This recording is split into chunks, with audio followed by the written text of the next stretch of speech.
ایک صحابی آئے، یا رسول اللہ میرا پڑوسی ہے، اس کی کھجور ایسے ٹیڑھی ہو کر میرے گھر میں چند اس کی شاخیں ہیں، ان پہ پھل لگتا ہے، وہ ٹوٹ کے گرتا ہے، میرے بچے اٹھا لیتے ہیں، ہم غریب ہیں، وہ بھاگا بھاگا آتا ان کے منہ سے کھجور نکال لیتا ہے، اس کو کہیں کہ بچوں پر اتنی زیادتی نہ کرے۔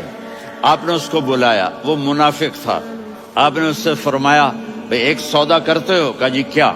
کہا یہ کھجور مجھے دے دو اور اس کے بدلے جنت میں کھجور لے کے دوں گا۔ وہ کہنے لگا یا رسول اللہ یہ اصل میں میرے بچوں کو بہت پسند ہے، کوئی اور کھجور ہوتی میں دے دیتا، یہ تو میری معذرت ہے۔ وہ تو منافق تھا، اٹھ کے چلا گیا۔ ایک صحابی بیٹھے تھے، وہ کہنے لگے یا رسول اللہ اگر میں وہ کھجور لے کے دے دوں تو مجھے جنت میں لے دیں گے؟ ان کا نام ہے ابو الدحداح۔ آپ نے کہا ہاں تو مجھے لے کے دے دے، میں تمہیں لے دوں گا۔ وہ اس کے پیچھے چلے گئے، اے بھائی کتنے میں بیچو گے؟ میں نے کہا جا جا، میں نے اللہ کے نبی کو نہیں دی، تمہیں کیسے دے دوں؟ کہا اچھا بھائی منہ سے بول کتنے لینے ہیں؟ تو اس نے جان چھڑانے کے لیے کہا کہ اپنا سارا باغ مجھے دے دے، کھجور لے لے۔ باغ میں 600 کھجوریں اور یہ کھجور کسی اور کو دینی ہے۔ تو کہتا ہے پکے ہو، پھرو گے تو نہیں؟ کہا میں پاگل ہوں، میں پھروں گا؟ مجھے 600 کھجوروں کا باغ مل رہا ہے۔ انہوں نے کہا ڈن، کھجور میری، باغ تیرا۔ وہ بھاگے بھاگے آئے، یا رسول اللہ میں نے سودا کر لیا۔ کہا کیسے کیا؟ کہا سارا باغ دے کے کھجور لے لی۔ آپ نے کہا پھر میرا سودا بھی بدل گیا۔ کم من عدک رداح ودار فیاح لأبی الدحداح فی الجنہ۔ میرے ساتھی میں اپنی آنکھوں سے دیکھ رہا ہوں کہ اللہ نے تیرے لیے جنت میں ایک گھر نہیں محل بنا دیے سینکڑوں، اور ایک باغ نہیں ہزاروں باغ تیرے لیے تیار کر دیے۔ یہ ہے ایمان کی نشانی، یہ ہے محبت کی نشانی۔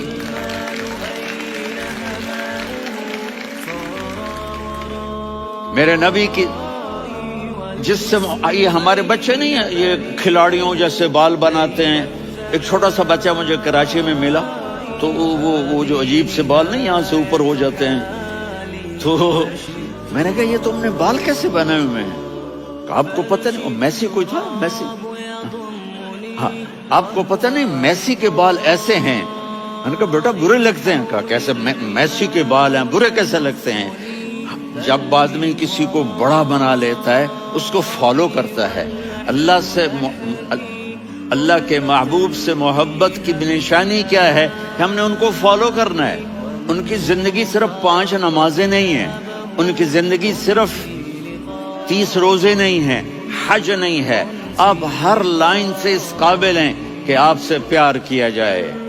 آپ اپنے وضع، شکل و صورت، سب سے پہلی چیز جو اٹریکٹ کرتی ہے وہ صورت ہے، وہ شکل ہے، وہ منظر ہے کہ آدمی اس میں گم ہو جاتا ہے۔ میرا ادھر ناران میں بیان ہو رہا تھا تو انہوں نے باہر بیان رکھ دیا، سامنے اتنا خوبصورت منظر تھا کہ میں بولتے بولتے ادھر دیکھتا تو مجھے اپنا مضمون بھول جاتا کہ میں کیا کہہ رہا تھا۔ یہ تو دنیا ہے۔ اللہ نے میرے نبی کو کیسا بنایا؟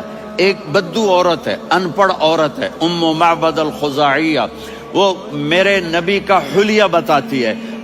آپ کو ترجمہ کر کے سناؤں گا، لیکن آپ الفاظ کا ردم اور الفاظ میں میوزک وہ آپ سب محسوس کریں گے۔ وہ بدو عورت کہتی ہے رأیت رجلا ظاہر الوضاء ابلج الوجه حاسن الخلق لم تعبه ثجلة ولم تزر به سعلة وصيم قصيم في عينيه دعج في أشفاره وطف في صوته سحل في لحيته كثافة في عنقه سطع وصيم قصيم أكحل أحور أزج أقرن إن تكلم علاه البهاء وإن سكت فعلاه الوقار وكأن منطقه خرزات نظم ينحدرن۔ اللہ، پتہ چلا کہ الفاظ کا ردم تو کوئی بولو تو صحیح، کیا ردم ہے۔ اب ترجمہ سنو۔ وہ کہتی ہے اپنے خامد کو کہ ابو معبد ایک شخص آیا تھا، مجھے یوں لگا جیسے 14ویں کا چاند کپڑے پہن کے زمین پہ اتر آیا ہو۔ سبحان اللہ، کیا کہیں، انتہائی خوبصورت، انتہائی حسین و جمیل۔ پیٹ نکلوا نہیں کہ بدصورت ہو جائے، پیٹ نکلاؤ تو آدمی سجے پاسے پیٹ کھبے پاسے، پیٹ سجے پاسے آپ کھبے پاسے۔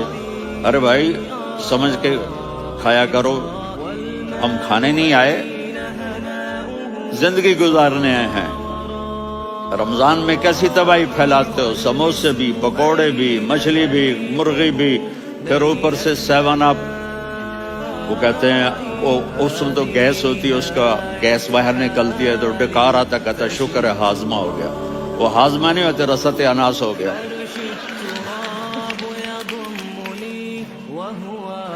اتنا خوبصورت تھا کہ سر سے پاؤں تک حسن اس کا غلام تھا، خوبصورتی اس کی باندھی تھی، اور میں جدھر سے دیکھتی تھی مجھے حسن ہی حسن نظر آتا تھا، اور جب میں اس کے چہرے پر دیکھتی تو میری آنکھ نہیں بھرتی تھی، میرا جی چاہتا تھا میں دیکھتی جاؤں دیکھتی جاؤں دیکھتی جاؤں، میرا دل نہیں بھرتا تھا۔ کون؟ وسیم۔ وسیم اسے کہتے ہیں جس کو دیکھنے سے دل نہ بھرے۔ قسیم، جدھر سے دیکھو حسن ہو، اسے کہتے ہیں قسیم، کہ اس کی آنکھیں بڑی موٹی، احور، ادعج، اشکل، انجل، ابرج، اہدب، یہ سب میرے نبی کی آنکھوں کی تعریف ہے۔ ان 5-6 الفاظ کا ایک مطلب ہے کہ اللہ نے کائنات میں ایسی حسین آنکھ کسی کی بنائی نہیں تھی۔ حسن و جمال آنکھوں میں، اور پلکیں بڑی لمبی، یہ عورتیں یہاں نکلی لگا لیتی ہیں نا لمبا لمبا کرنے کے لیے، تو میرے نبی کے قدرتی یہ بال لمبے تھے حسن کو بڑھانے کے لیے۔ داڑھی بڑی خوبصورت تھی، زبان میں، آواز میں جادو تھا، آواز میں کشش تھی، آواز میں ایک ایسا دل کھنچتا تھا، گردن لمبی تھی، سر سے پاؤں تک حسن و جمال تھا۔ جب وہ بولتے تھے نور چھا جاتا تھا، جب وہ خاموش ہوتے تھے وقار چھا جاتا تھا۔ اور سوا البطن و صدر، سینہ اور پیٹ برابر، سبت القصب، سیدھا قد تھا، سیدھا قد، بالکل سیدھا قد۔ عریض المنکبین، چھاتی چوڑی تھی، طویل الزندین، بازو لمبے تھے، رحب الراحہ، یہ ہتھیلی بڑی چوڑی تھی، چوڑی ہتھیلی سخاوت کی نشانی ہوتی ہے۔ رحب مسیح القدمین، پاؤں اتنے نرم تھے لگتا تھا اس پر تیل لگا ہوا ہے، اور پانی اس سے یوں نیچے چلا جاتا تھا۔ اور یمشی تکفین، کندھے جھکا کے چلتے تھے۔ اللہ، یہاں 4 آدمی سلام کریں تو آدمی یوں ہو جاتا ہے، اور میرے نبی کو فرشتے سلام کر رہے ہیں اور آپ یوں چلتے تھے، ایسے تھوڑے سے کندھے جھکا کے چلتے تھے، ایسے آپ کبھی نہیں چلے۔ جو دیکھنے میں ایسا حسین ہو اس سے پیار کیوں نہ کیا جائے؟ خاندان اونچا ہو تو آدمی اس کی قدر اور عظمت کرتا ہے۔ میرے نبی کا خاندان کیا ہے؟ میرے نبی نے فرمایا اللہ نے آدم کی ساری اولاد سے عرب کو چنا، عرب کی ساری اولاد سے مضر کو چنا، مضر کی ساری اولاد سے قریش کو چنا، قریش کی ساری اولاد سے ہاشم کو چنا، اور ہاشم کی ساری اولاد سے اللہ نے مجھے چنا۔ میں سب سے اعلیٰ خاندان کا ہوں، عالی نسب ہوں۔ میرے اللہ نے میرے 10 نام رکھے ہیں، میں محمد، میں احمد، میں ماہی، میں حاشر، میں عاقب، میں فاتح، میں ابو القاسم، میں طٰہٰ، میں یاسین۔ یہ جو مائیں بیٹھی ہیں ان سے پوچھو، میں ایک مثال دیتا ہوں، محبت ہوتی ہے نا چھوٹا بچہ گود کا، میرا چاند، میرا دلارا، یہ اس کا بچہ بٹن جتنا یہ نبیل کا اتنا سا ہے، تو اس کو کبھی یوں اٹھاتا ہے، کبھی یوں اٹھاتا ہے، کبھی یوں اٹھاتا ہے، کبھی یوں اس کو لوریاں دیتا ہے، میرا چاند، میرا کالا ٹٹ، میرا چاند، میرا چاند، میرا چاند۔ تو میرے رب کو اپنے حبیب سے محبت ہے تو صرف محمد نہیں کہتا، چونکہ محمد کہنے سے محبت کا فلو نکلتا نہیں، تو اللہ نے اپنی محبت کے فلو کو نکالا۔ میرا محمد، میرا احمد، میرا ماہی، میرا حاشر، میرا عاقب، میرا فاتح، میرا قاسم، میرا ابو القاسم، میرا طٰہٰ، میرا یاسین، یہ اللہ نے اپنے حبیب کے نام۔ اور پھر قرآن میں جاؤ، شاہد، مبشر نذیر داعی الی اللہ سراج منیر رؤوف رحیم عزیز حریص مزمل مدثر، یہ اللہ نے پورے قرآن میں سارے نبیوں کا نام لیا، یا عیسیٰ یا موسیٰ یا یحییٰ یا ابراہیم یا نوح، نام لے کر پکارا، لیکن اپنے حبیب کو ایک دفعہ بھی یا محمد نہیں کہا، بلکہ لقب سے پکارا، یا ایھا النبی یا ایھا الرسول یا ایھا المزمل یا ایھا المدثر۔